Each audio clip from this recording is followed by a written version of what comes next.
আরে কিসের এত ক্ষমতা? উষ্টা খেলে নখ ভেঙে যায়, গাড়ির নিচে পড়লে পিষে যেতে হয়, পানিতে পড়লে ডুবে যেতে হয়, ছাদ থেকে পড়লে দুমড়ে মুচড়ে যেতে হয়, আগুন লাগলে পুড়ে যেতে হয়। আমরা এত দুর্বল মানুষ, কিসের এত আমাদের ক্ষমতা? 20 কিলোমিটার বেগে দৌড়ানোর ক্ষমতা, অথচ আল্লাহ এই দুইটা পা দিয়ে 60 বছর দাঁড় করায় রাখে, এমন পা যেখানে একটা কাঁটা ঢুকে যায়। এই একটা ছোট কাঁটা আর সুই ঢুকে গেলে হাঁটার ক্ষমতা নাই কারো ব্যথায়। এত দুর্বল মানুষকে কে সোজা সাবলীল করে হাঁটায়? তাহলে ইবাদত কার হবে? উনি সালাতে ডাকলে ঘুমায় থাকার ক্ষমতা ওনার বান্দাদের আছে। যারা ঘুমিয়ে থাকে তারা কি কৃতজ্ঞ নাকি অকৃতজ্ঞ? আল্লাহ সুবহানাহু ওয়া তাআলা কোরআনুল কারীমে বলছে, ইয়াউমা লা ইয়ানফাউ মালুন ওয়ালা বানুন, যেদিন ধন সম্পদ সন্তান সন্ততি কাজে আসবে না, ইল্লা মান আতাল্লাহা বিকলবিন সালিম, সেদিন শুধু উপকৃত হবে বিশুদ্ধ অন্তঃকরণ নিয়ে যে আল্লাহর কাছে যাবে। সিগারেট খোর, মদ খোর, জুয়ারি, নেশারি, মারামারি করা লোক, দুর্নীতিবাজ, ঘুষখোর, সুদখোর, মিথ্যাবাদী, মিথ্যুক, নাচ গান করনেওয়ালা, এদের হৃদয় বিশুদ্ধ? নাকি 5 ওয়াক্ত সালাত আদায়কারী, সদা সত্যবাদী, আল্লাহ ভীরু, এদের হৃদয় বিশুদ্ধ? কার? যে জুমার দিন সর্বশ্রেষ্ঠ দিনকে কেন্দ্র করে শেভ করে, তার হৃদয় বিশুদ্ধ না? এদেশের শেভের দিন কোন দিন বলতে পারেন? এদেশের শেভের দিন কোন দিন বলতে পারেন? বিয়ের দিন শুক্রবার, শেভের দিন শুক্রবার। এই দেশে সিনেমা নাটক রিলিজ হয় কোন দিনে বলতে পারেন? কেন? সবার বন্ধ সময় আছে সিনেমা দেখবে, এই জন্য শুক্রবারে সিনেমা নাটক বের হয়ে দেশে।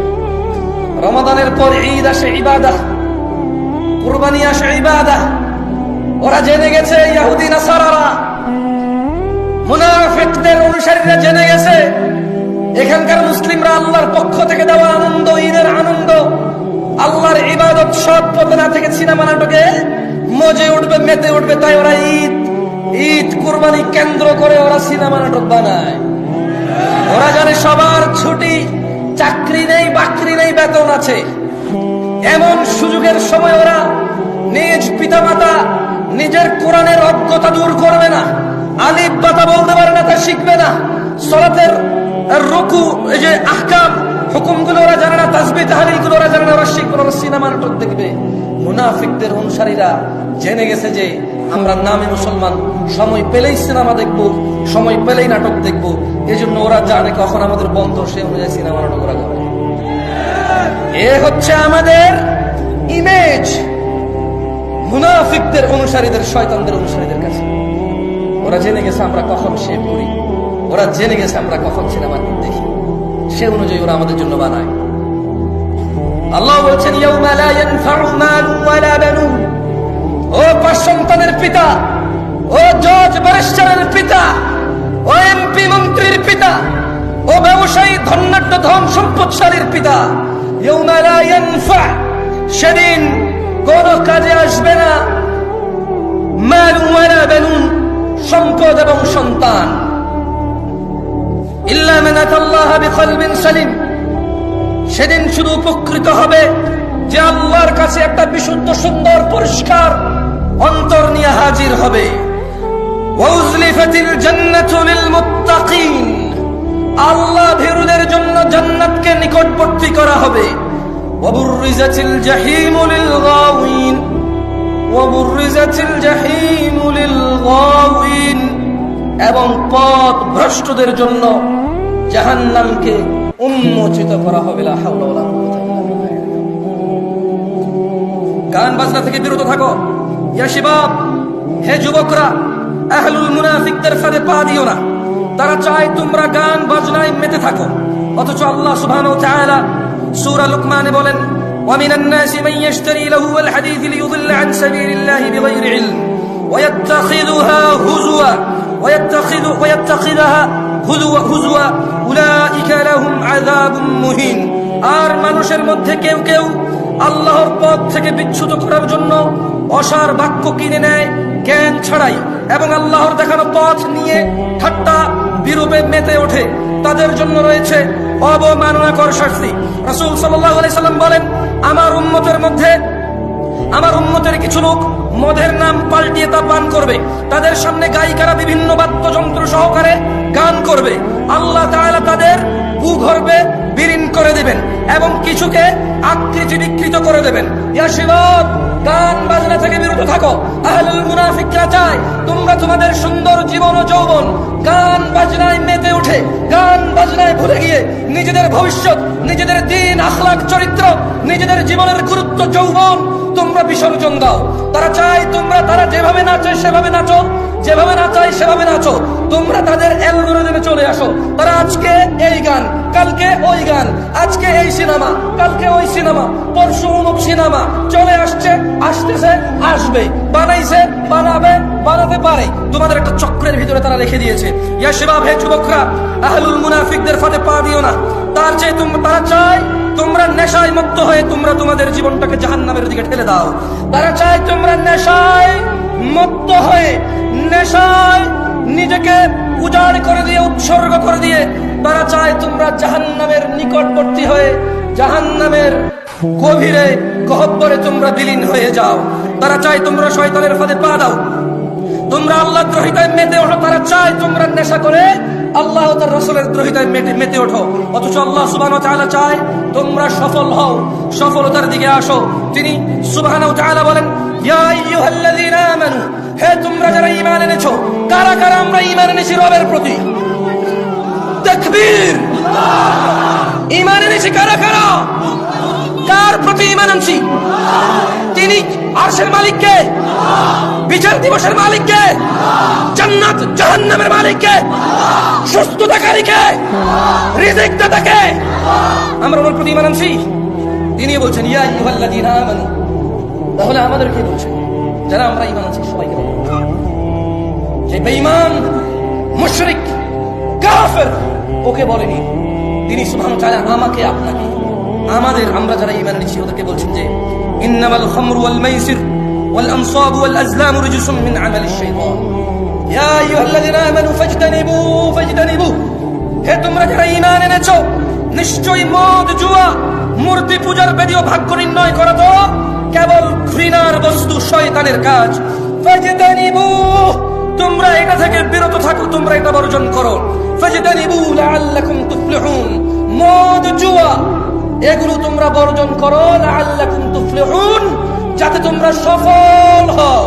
মুনাফিকরা চায় মদ, জুয়া, খেলাধুলা, হাসি তামাশায় আমরা আমাদের জীবনটাকে বিলিয়ে দেই, উৎসর্গ করে দেই। জাহান্নামের অধর নিচে আমরা নিজেদেরকে কি বলে এটাকে, মানে আমরা জাহান্নামের নিম্ন পর্যায়ে পৌঁছে যাই। এটা হচ্ছে মুনাফিকদের। বাবার লজ্জা করে না তার ছেলে বেনামাজ, শ্বশুরের লজ্জা করে না তার মেয়ের জামাই বেনামাজ, মেয়ের জামাই লজ্জা করে না শ্বশুর বেনামাজ, বড় ভাইয়ের লজ্জা করে না ছোট ভাই বেনামাজ, ছোট ভাইয়ের লজ্জা করে না বড় ভাইয়ের সামনে বেনামাজ। সমাজের চেয়ারম্যান, মেম্বার নামাজ চলা অবস্থায় তার জনগণের সামনে সে বেনামাজি অবস্থায় বসে থাকে, অথচ সে জনপ্রতিনিধি। বিচারকের লজ্জা করে না ওই সম্মানজনক জায়গা থেকে সে বেনামাজ। বিবাহের মধ্যে দোষের মধ্যে আসে না যে ছেলে নামাজ পড়ে না, এখানে বিবাহ দেওয়া যাবে না, এটা দোষের মধ্যে পড়ে না।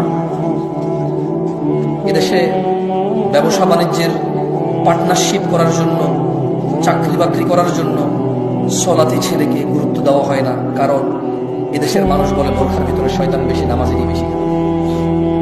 নিজে নামাজ আদায় করে না তো এই জন্য অথচ জানে না খারাপ আমরা সবাই মুশরিক ও গুনাহগার। খারাপ আমরা সবাই মুশরিক ও গুনাহগার, এটা এক বিষয়। আর মুসলিম ও গুনাহগার এটা আরেক বিষয়। ওকে আমরা বাংলা ভাষায় বয়ান করে বুঝাইতে এখন পর্যন্ত সক্ষম হইনি।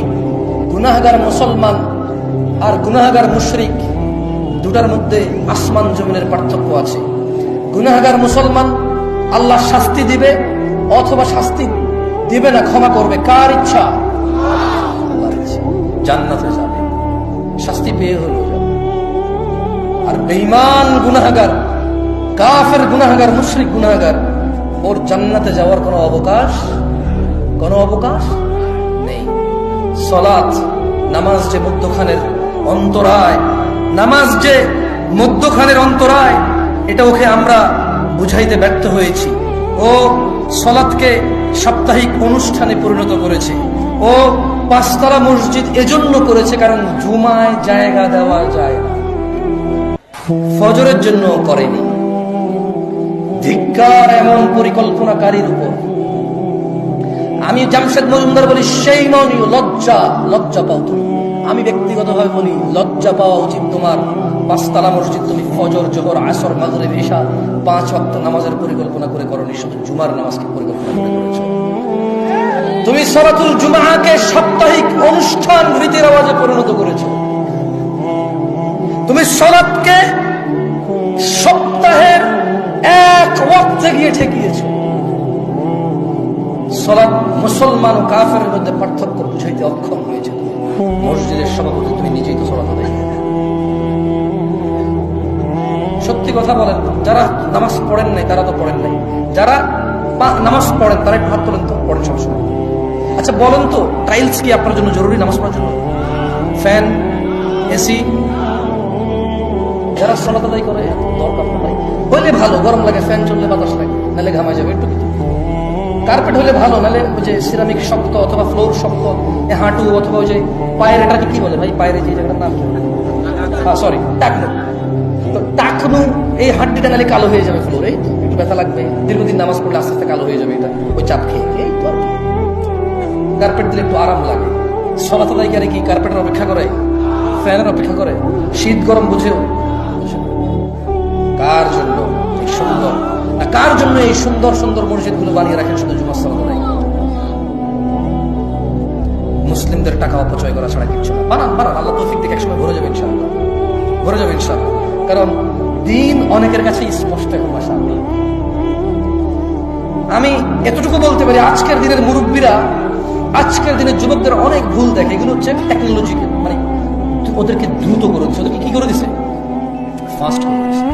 এছাড়া মুরব্বীদেরকে যদি আমি বলি, বুকে হাত দিয়ে সত্য কথা বলেন তো, আপনার যুগের যেই জোয়ান পোলাপান ছিল, এখনকার যুগের পোলাপানকে অনেকেই দাঁড়িয়ে রাখে না? বলে যে হ্যাঁ, আগের তুলনায় এখন অনেক বেশি রাখে। এখন অনেক ছেলে পেলে, অনেক পয়সাওয়ালার ছেলে পেলে, অনেক স্মার্ট ঘরের ছেলে পেলে, অনেক জেনারেল ছেলে পেলে 5 ওয়াক্ত নামাজ পড়ে দাঁড়িয়ে রাখে, মাশাআল্লাহ। এরকম আছে এখন অনেক মানুষ দিন শিখতে চায়। একটা সময় মাহফিলে এত মানুষ, এটা কল্পনা করা যেত, মুরব্বীরা যারা আছে করা যেত। এখন মানুষ চায়। আমি আমার বক্তব্য 33 হয়ে গেছে, যেহেতু আপনারা বিরক্ত হন নাই, আমি আর 7 থেকে 8 মিনিট কথা বলে যাব। আমি আপনাদের অনুরোধ করব, আমি সেই দূর থেকে আসছি, অনেক দূর থেকে আসছি। আমার এই আশা, আপনি আস্থা রাখেন। আমি আল্লাহর কাছে অতটুকু কামনা করি, আমি আল্লাহর কাছে বলি যে ইয়া আল্লাহ, যেহেতু আমি যদি কাউকে কিছু শিখাই, সে যদি আমার থেকে শিখে এটা আমল করে, সে যতটুকু পাবে তার থেকে কমবে না, আমাকে তুমি অতটুকু দিবা। সেজন্য আমি আল্লাহর কাছে বলি, আল্লাহ আমি যা শিখাই মানুষকে তুমি তা শিখে মানার তৌফিক দান করো, এবং আমাকেও তা পালন করার সর্বোচ্চ তৌফিক দান করো। 6 থেকে 7 মিনিট বা 10 মিনিট কথা বলবো, মনোযোগ দিয়ে শোনেন, দেখেন আপনার জীবন পরিবর্তন হয় কিনা। যদি এতে না হয়, আপনি চেষ্টা করিয়েন, যাতে ইলম অর্জন করার চেষ্টা করেন, যাতে আপনার জীবনটা পরিবর্তন হয়। ইলম ছাড়া জীবন পরিবর্তন আসবে না। عن ابي هريره رضي الله عنه, আবু হুরায়রা রাদিয়াল্লাহু আনহু থেকে বর্ণিত, তিনি বলেন রাসূল সাল্লাল্লাহু আলাইহি সাল্লাম বলেছেন, আমার সাথে একটু বলেন তো, কুল্লু উম্মতি ইয়াদখুলুনাল জান্নাহ। মুখ কি শক্ত হয়ে যাচ্ছে? বলেন আমার সাথে, কুল্লু উম্মতি ইয়াদখুলুনাল জান্নাহ। আমার সমস্ত উম্মত জান্নাতে যাবে। কে বলেছে? রাসূলুল্লাহ। কে বলেছে? সাল্লাল্লাহু আলাইহি ওয়াসাল্লাম। তিনি বলেছেন ইল্লা মান আবা, শুধু আবা জান্নাতে যাবে না। ক্বালু, সাহাবারা বলল, ওয়া মান ইয়াবা ইয়া রাসূলুল্লাহ, কে আবা ইয়া রাসূলুল্লাহ সাল্লাল্লাহু আলাইহি ওয়াসাল্লাম। তিনি সাল্লাল্লাহু আলাইহি ওয়াসাল্লাম বললেন, মান আতাআনি, যেই ব্যক্তি মুহাম্মদ সাল্লাল্লাহু আলাইহি সাল্লামের অনুসরণ করে, দাখালাল জান্নাহ, সে জান্নাতে যাবে। ওয়ামান আসানি, আর যে ইবাদতের ক্ষেত্রে